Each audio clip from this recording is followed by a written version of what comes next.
buckets of rocks in our car because she brings them home and transports them back and forth. So rock shop. But what they do, and the thing that was interesting is I was at the school after Girl Scouts, and some of the parents and some of the teachers were talking. They're like, we got to stop this rock shop stuff because it's causing problems.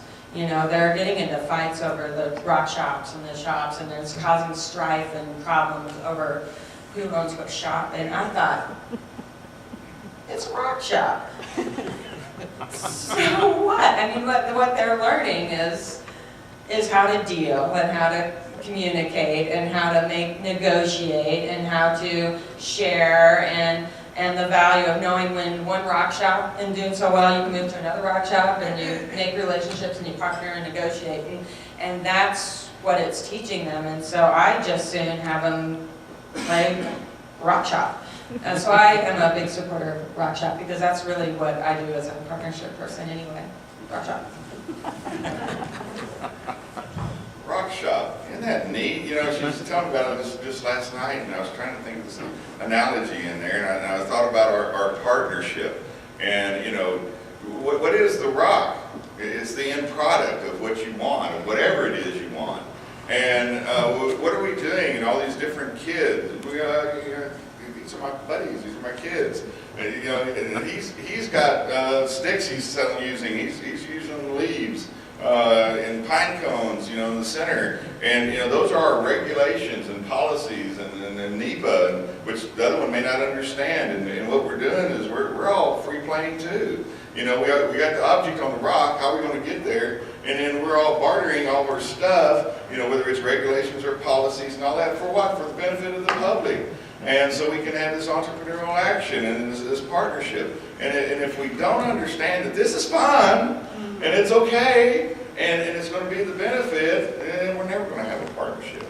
And so thank you for giving me that and sharing your family and your daughters and all that. And it's great. And luckily, they never heard him say that, you throw rocks. Now, you heard him say teacher. Now, what is the teacher? Y'all can tell me. The regulator. The regulator, which we mean Office of Counsel, right? or real estate people, or whatever. And all of a sudden, we need to stop this. This isn't right. It's going to get out of hand. Somebody's going to pick one of those rocks up and throw it at somebody. Well, if we look out for that, there's risk in everything. But what we need to do is we need to make sure that we get our real estate guys here to understand what we're doing, get our Office of Counsels here with us at these Partners Outdoors, and if we establish that relationship and we start them with us, when we sit down and talk about our tweaks and things at the very start, we don't have surprises at the very end. And so we need to bring our real estate divisions and our Office of Counsels as part of our partnership team when we first sit down with these guys, and we have our natural resources, NEPA, our park and recreation guys and all that, as we're going over all their plans with our red pens and all that, and working with it. They need to be involved in the process so we don't have this ungainly end at the site. So rock shop is beautiful in there. And the other thing we want to kind of bring together, and I kept hearing about this, whether it was Dr. Crompton, and he's talking about communication and how we do this, and really that comes down to relationships. And it is, everything is off of a relationship. You got to take the time to meet the people, to go out there and establish that relationship. Dick Bass was talking about it, that things change where things in life may happen to you, whether it's personal, whether it's a tragedy. And what's a tragedy we're getting ready to go into? Yeah, budget cuts. It's a tragedy, but there's also opportunity. Remember, they're talking about that crisis thing. It's where that is going to bring opportunity. But what really brings you out of it is attitude. And you said that too, Gilbert. So we got relationships, we got attitude. And then what did the mayor say? Persistence. Where's your goal? It's going to take time. It's going to get there. And yeah, we can try to pass legislation, and it may pass in our lifetime, and we may be able to get it. There may be existing authorities that we can figure out how to do it. We may have to do a lease so they can do things. We got to sow these things in authorities and be persistent to get what we need to be able to serve the public. And you know what that spells? Rap. Because we got to get the kids into it. and how to bring them into it and get them set up. And I do a little rap thing, but I can't even sing. You get the concept there. Daryl, was Daryl here still? Oh, he's out there. He was talking about how do we transport. How can we export these kind of guys? Well, you can't export it unless you want to do it through DNA, and that takes a while to do it. What these relationships are the marriage. And we started thinking about it, and in fact, Dr. Compton came over and he talked to us. And what he started talking about is a case study. Can we do it so we can find out what is the factors? If they're talking about TIF funds, well, TIF funds isn't a federal thing. I have no idea what they're talking about. Dr. Crompton and the mayor and Doug, they know what that is, and that's something that they have. It's some kind of enterprise thing. We can talk about it here in a little bit if you want to. On how they do to stimulate the economy to get to their plans and that persistence. I know National Environmental Policy Act, because that's what I was doing. I was running DA as a project manager on that. And, but everybody has their own pieces and parts on that and how they did it and what was their attitude. And he would like to do a case study. And so Scott Jackson, you in here? He's outside too. They're out there figuring out. Their case study works. Anyhow, they got together and he works with that's our research center. And if we're going to do kind of a study, we'd have to do it like that. And what we found out is Dr. Compton is going to take off about 60 months sabbatical. That's from Texas A&M. But he's wanting to do it. He's one of his working vacations. And so they're trying to figure out a way of how we can do a case study and make it reproducible and then hopefully scalable. Because it doesn't have to be a Gaylord. It can be a lodge, or it can just be a cabin. There's lots of different things you can do resorts. But the activity is the same. Everybody wants to buy a rock. And so, we can meet that goal if we're persistent in it. And so right now we've got about another 5 minutes. And we want to open the board a bit for questions, if anybody has anything. Any questions or comments? Which one? Yes, ma'am. Yeah, I just want to comment that I think that to add to the list and maybe to some like represent how important vision is and how, they waited for the right opportunity that was in the plan. I think there's a lot to be learned right there. There is, and we have some very mature communities, such as the colony and all that waited 12 to 15 years to get the right people. I mean, they looked at a lot of different people on setting up what their resort was going to be, and it didn't meet their needs. And they had the professionalism to say no.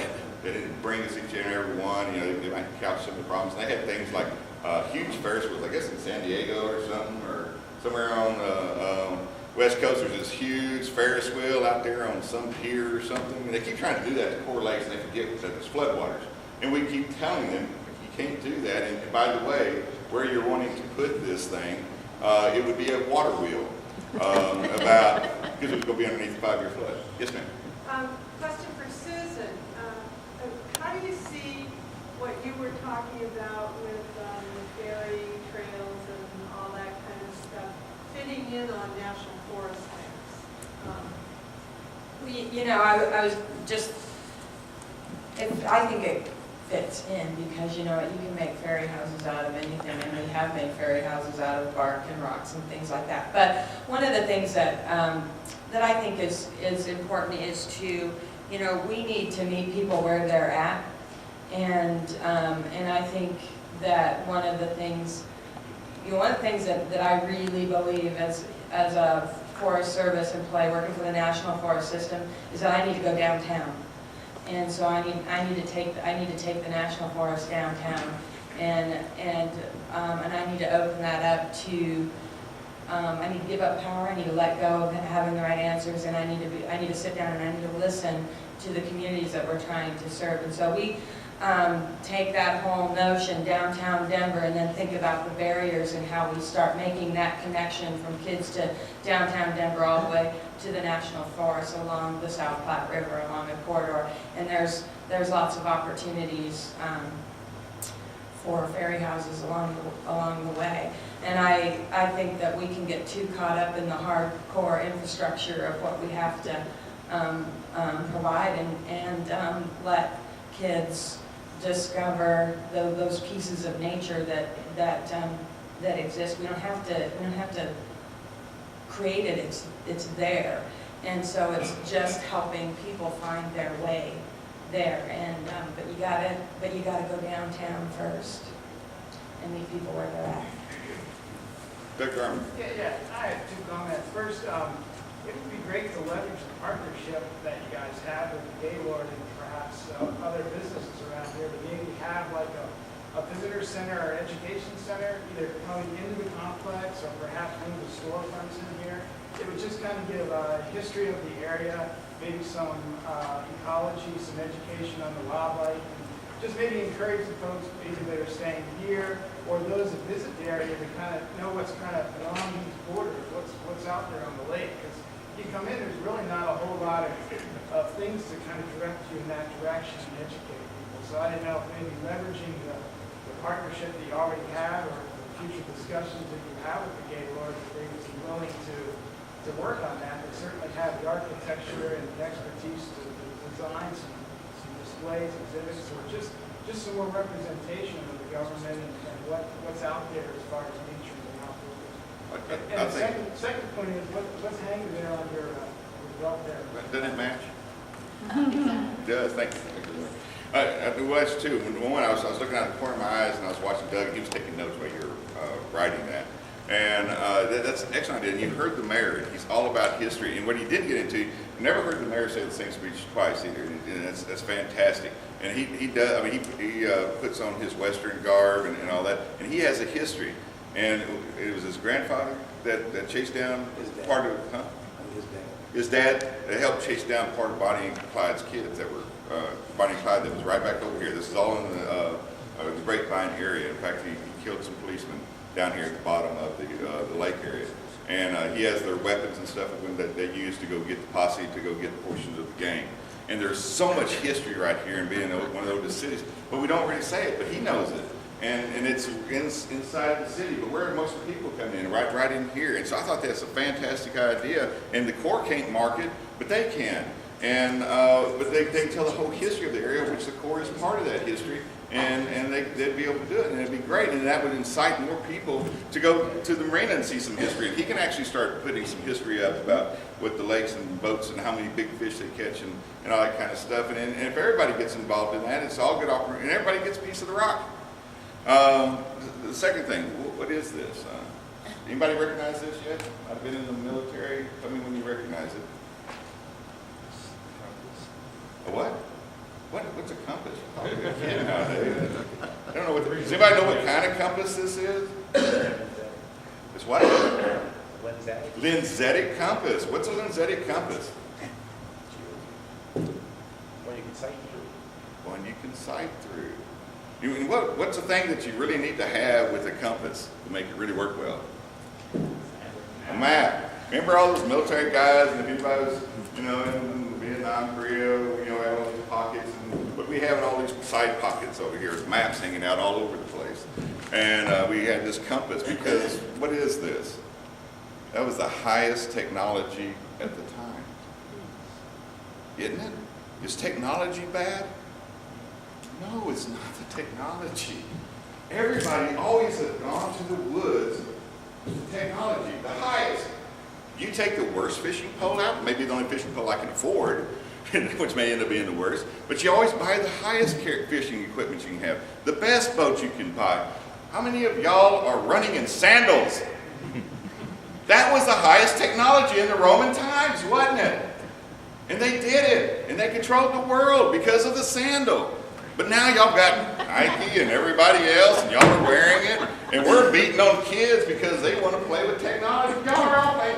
How many of y'all are wearing wolf skins and things? I don't see a lot of that going on in here.